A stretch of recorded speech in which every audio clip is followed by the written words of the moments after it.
Metals and non metals, धातु एवं अधातु, कक्षा 8 यानी क्लास 8 का पाठ 2 यानी चैप्टर नंबर 2 जो कि केमिस्ट्री का। आज हम लोग इसी को कवर करने वाले हैं। तो चलिए देखते हैं आपकी बुक में क्या लिखा हुआ है। आप अपने दैनिक जीवन में विभिन्न प्रकार की वस्तुओं को देखते हैं, ये भी कोई बताने वाली बात है, लेकिन इसमें लिखा हुआ है। इनमें से कुछ के चित्र नीचे दिए गए हैं, हमें दिख रहा है नीचे दिया गया है, इनका अवलोकन कीजिए यानी इनको जांच पड़ताल करिए, इनके बारे में जानिए कि ये किन पदार्थों से बने हैं। ठीक है, हम लोग 2-3 चीज का देख लेते हैं। जैसे पहले फोटो में हम लोग को साफ साफ दिख रहा है गहना है। ठीक है, जाके बेच दे, नहीं ये गहना फोटो में है। ठीक है, तो गहना किससे बना हुआ है? सोना से बना हुआ है। अगर उसी के नीचे वाले फोटो में देखें तो हम लोग को एक जाली दिख रहा है, ये किससे बना हुआ है जी? तार से बना हुआ है, लोहे के तार से बना हुआ है। उसी जाली के बगल में हम लोग को कुर्सी दिखाई दे रहा है। चलिए बैठ के आराम करते हैं, नहीं कर पाए, ये फोटो है। तो ये कुर्सी किससे बना हुआ है? बिल्कुल सही, कुर्सी लकड़ी से बना है। उसके नीचे अगर हम लोग देखें तो हम लोग को 2 फोटो दिखाई दे रहा है। एक है टेबल, साफ साफ पता चल रहा है प्लास्टिक का है, और उसके बगल में बहुत सारे कॉपर के वायर है यानी तांबे के तार है। यही फोटो में हम लोग को ये सब दिख रहा है। ठीक है, पहला तो ये था। उसके नीचे हम लोग देखते हैं निम्नलिखित पदार्थ के आगे खाली जगहों में कुछ और पदार्थ के नाम जोड़िए। बोला है कि कुछ पदार्थ के नाम दिए गए हैं, इसके बगल में कुछ और पदार्थ के नाम जोड़िए। जोड़ देते हैं। पहला में लिखा गया है एल्यूमिनियम, फिर लिखा है कोयला, आगे हम लोग सोना जोड़ देते हैं। नीचे आते हैं, लिखा है लकड़ी, कागज, आगे हम लोग प्लास्टिक लगा दे रहे हैं। तो बच्चों आपके मन में एक सवाल आ रहा होगा कि चैप्टर हमारा क्या है? चैप्टर हमारा है मेटल्स एंड नॉन मेटल्स, धातु एवं अधातु।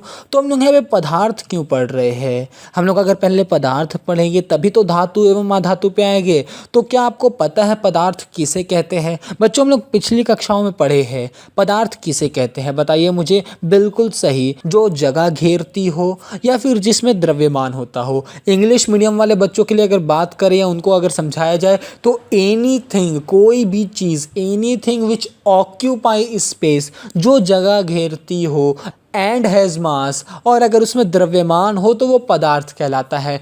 तो बच्चों उम्मीद है मुझे कि आपको पदार्थ क्या है ये क्लियर हो गया होगा।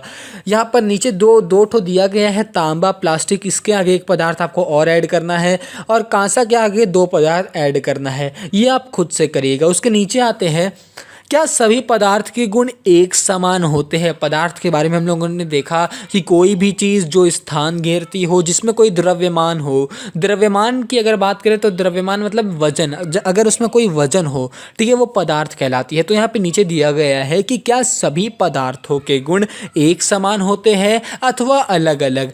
इन पदार्थों को नीचे दिए गए टेबल में, ठीक है, उनके गुणों के आधार पर अंकित करना है। हम लोग को समझ में आ गया क्या करना है? आपको नीचे टेबल में क्या दिया गया है, एक तरफ गुण लिखा गया है, बगल में पदार्थ के नाम का एक कॉलम है। आपको गुण देखना है, गुण क्या है, फिर पदार्थ का नाम लिख देना है जो उस गुण से मिलता हो। ये आप खुद करिएगा, 2-3 ठो मैं बता दे रहा हूँ। जैसे पहला है चमकीला। कौन पदार्थ का चमकीला होता है? कौन पदार्थ चमकीला होता है मुझे बताइए। सोना चमकीला होता है, चांदी चमकीला होता है, ये सब चमकीले पदार्थ है। तो हम लोग लिख सकते हैं सोना, चांदी, जो आपका मन करे। ठीक है, उसके बगल में देखते हैं चमकीला नहीं होता है। कौन सा पदार्थ चमकीला नहीं होता है? कौन सा नहीं हो? लकड़ी। लकड़ी क्या चमकीला होता है? नहीं होता है। तो हम लोग यहाँ पे लकड़ी लिख सकते हैं। उसके नीचे देखते हैं पीटने पर फैलता है। कौन सा पदार्थ पीटने पर फैलता है? लोहा, एल्यूमिनियम, ये सब पीटने पर फैलता है। तो बच्चों इस तरह से आपको ये पूरा बॉक्स भर देना है। इस बॉक्स को भरने के बाद इसके अगले पेज पर आते हैं, वहाँ से हम लोग का चैप्टर शुरू हो जाएगा। तो बच्चों यहाँ से जो चैप्टर शुरू होता है दूसरे पेज से देखते हैं पहले 3 लाइन में क्या लिखा गया है। पहले भाग में लिखे गए पदार्थ धातु है। बच्चों इससे पहले हम लोगों ने जो लास्ट में क्रियाकलाप किया था ना, जिसमें गुण के द्वारा बताना था कि पदार्थ का नाम क्या है, तो जो गुण का भाग 1 था वो धातु था, यानी जो चमकीला होता है, पीटने पर फैलता है, गर्म करने पर गर्म होता है और जो लचीला होता है वो धातु कहलाता है। और दूसरे भाग में लिखे गए पदार्थ अधातु है, यानी जो गुण भाग 2 में जो भी लिखे गए थे वो सारे पदार्थ अधातु थे। यानी जो चमकीला नहीं होता है, पीटने पर नहीं फैलता है, गर्म करने पर गर्म नहीं होता है, जो लचीला नहीं होता है, ये अधातु कहलाते हैं। आइए इसके भौतिक गुणों को विस्तार से जानें। अब बच्चों हम लोग धातु और अधातु के भौतिक गुणों को जानेंगे। सबसे पहले हम लोग धातुओं के भौतिक गुण को देखते हैं। नंबर 1, दिखावट यानी अपीरियंस। धातुएं सामान्यतः भूरे रंग के होते हैं, किंतु सोना पीले रंग का एवं तांबा कुछ लाल रंग जैसा प्रतीत होता है, यानी लाल रंग जैसा होता है। समझ में आ रहा है क्या कहना चाह रहा है? ये बता रहा है कि धातु जो होते हैं वो जनरली सामान्यतः भूरे रंग के यानी ब्राउन रंग के होते हैं, लेकिन सोना भी एक धातु है, वो पीले रंग का होता है। तांबा भी एक धातु है, वो लाल रंग जैसा होता है। तो बच्चों नंबर 1 यानी धातु का भौतिक गुण का जो नंबर 1 था वो था दिखावट, अपीरियंस, क्लियर हो गया है। नंबर 2 में आते हैं। धातु का जो दूसरा भौतिक गुण है वो है उसकी भौतिक अवस्था। इंग्लिश में इसको फिजिकल स्टेट बोलते हैं। देखते हैं इसमें क्या लिखा हुआ है।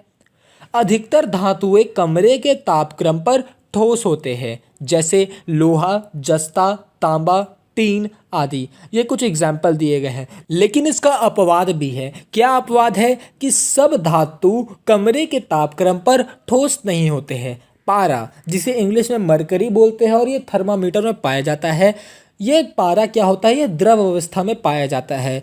नंबर 2 अपवाद है कि सोडियम और पोटेशियम इतने मुलायम होते हैं कि इन्हें आसानी से चाकू से काटा जा सकता है। सोडियम और पोटेशियम भी धातु है, लेकिन इतने मुलायम होते हैं कि इसे आसानी से हम लोग चाकू से काट सकते हैं। एग्जाम में क्वेश्चन आता है कि ऐसे कौन से धातु है जिन्हें हम लोग आसानी से चाकू से काट सकते हैं। आंसर में आप सोडियम लिख दीजिएगा या फिर पोटेशियम लिख दीजिएगा। अगर दोनों पूछा है तो दोनों लिख दीजिएगा। आगे बढ़ते हैं नंबर 3 की तरफ। बच्चों नंबर 3 में है चमक, जिसे इंग्लिश में लस्टर कहते हैं। सामान्यतः धातुओं में चमक होती है, इसे धातुई चमक कहते हैं। समझ में आ रहा है? आपको यहाँ पर धातु की भौतिक गुण बताया जा रहा है। पहला बताया गया कि धातु सामान्यतः भूरे रंग के होते हैं। दूसरा बताया गया कि अधिकतर धातुएं कमरे के तापक्रम यानी कमरे के टेम्परेचर पर ठोस यानी सॉलिड होती है। और तीसरा नंबर है कि सामान्यतः यानी जनरली धातु में चमक होती है और उस चमक को धातुई चमक कहते हैं। बच्चों नंबर 4 में है आघात वर्गीयनीयता की योग्यता, यानी कि धातुएं आघात वर्गीय होती है, अर्थात इन्हें ठोकने पीटने पर बिना टूटे ये पतली चादरों या पात्रों में परिवर्तित हो सकती है, जैसे सोना, चांदी, तांबा आदि। तो बच्चों इससे हम लोगों ने क्या समझा? इससे हम लोगों ने समझा कि कुछ धातुएं पतली चादरों में फैलाई जा सकती है। इस गुण को आघात वर्गीयता कहते हैं या आघात वर्गनीयता कहते हैं। समझ में आ गया? 4 नंबर भी। 5 नंबर में आते हैं जो कि है लचीलापन यानी डक्टिलिटी। धातुएं लचीली होती है, इसी कारण धातुओं को पतले तारों में खींचा जा सकता है। चांदी, तांबा और सोना बहुत अधिक लचीली धातुएं हैं। अगर इसकी हम लोग बात करें, लचीलेपन की बात करें धातु की, हम लोग एक सिंपल लाइन में कह सकते हैं कि धातु के पतले तार के रूप में खींचने की क्षमता को उस धातु का तन्यता या लचीलापन कहते हैं। ठीक है, फिर से सुनिएगा। धातु के पतले तार के रूप में खींचने की क्षमता को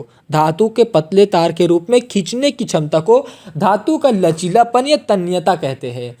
नंबर 5 भी क्लियर हो गया होगा। नंबर 6 में आते हैं। बच्चों नंबर 6 में है ध्वन्यात्मकता।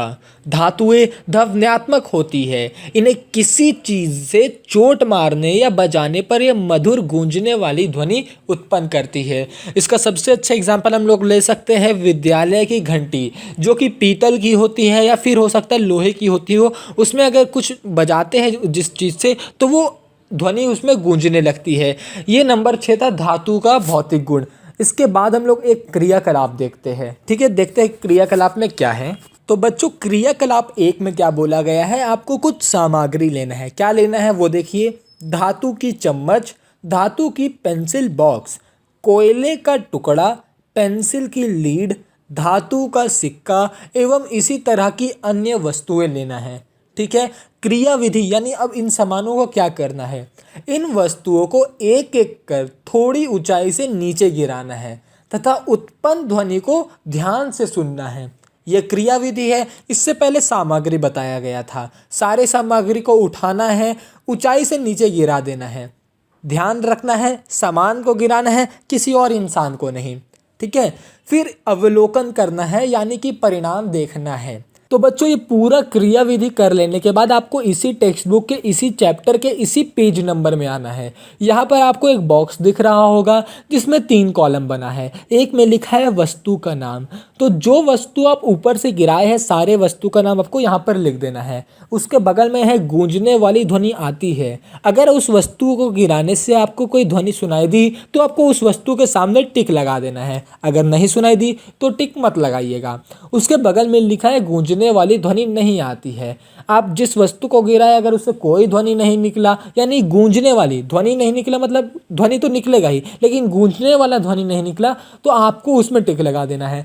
ये जो क्रियाकलाप था ये आपको खुद से करना है। अब बच्चों हम लोग नंबर 7 में आते हैं जो कि है उष्मा चालकता यानी थर्मल कंडक्टिविटी।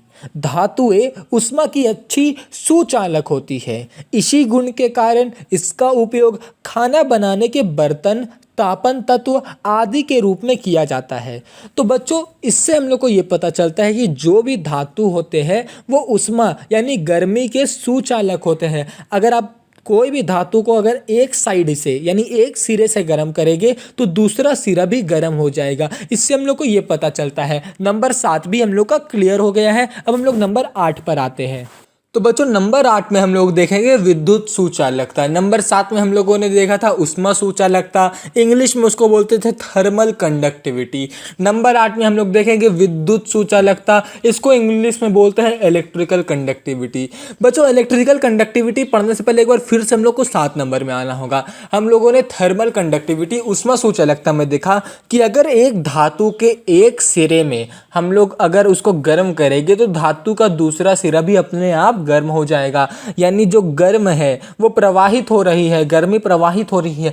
ठीक उसी प्रकार अगर हम लोग धातु के एक सिरे में बिजली को प्रवाहित करेंगे तो बहुत ही आसानी से धातु का दूसरा सिरा से विद्युत प्रवाहित हो जाएगा। ये था इलेक्ट्रिकल कंडक्टिविटी, यानी धातु जो होते हैं वो विद्युत के सुचालक होते हैं। इसके नीचे बच्चों उसके बाद क्रियाकलाप 2 दिया गया है। इसको आपको कर लेना है अपने से, यानी खुद से इसको करना है, क्योंकि क्लास 7 में भी इसी तरह का क्रियाकलाप था। क्रियाकलाप के बाद अधातुओं के भौतिक गुण है। बच्चों इस वीडियो में हम लोगों ने पदार्थ क्या है ये जाना, धातु अधातु किसे कहते हैं ये जाना, और धातु के भौतिक गुणों को जाना। तो बच्चों अधातु के भौतिक गुण हम लोग अगले वीडियो में जानेंगे। एक और बात, अगर आपको क्रियाकलाप 2 में कोई भी प्रॉब्लम होता है तो आप हमें कमेंट कर दीजिएगा। पार्ट 2 में क्रियाकलाप 2 भी हम लोग कवर में ले लेंगे। तो बस इसी के साथ इस वीडियो को हम लोग करते हैं समाप्त। अगर वीडियो पसंद आए तो आपको करना क्या है, आपको कर लेना है इस वीडियो को लाइक जिस तरह से मैं कर रहा हूं, हमारे चैनल को सब्सक्राइब जिस तरह से मैं कर रहा हूं, और साथ ही साथ उस बेल आइकन को प्रेस कर लेना जिस तरह से मैं कर रहा हूं, ताकि सारे अपडेट्स, सारे नोटिफिकेशन आपको सबसे पहले मिलते रहे। बहुत ही जल्द लौटूंगा एक और नए वीडियो के साथ। जब तक के लिए बने रहे SD आदर्श विद्यालय के साथ। Thanks for watching.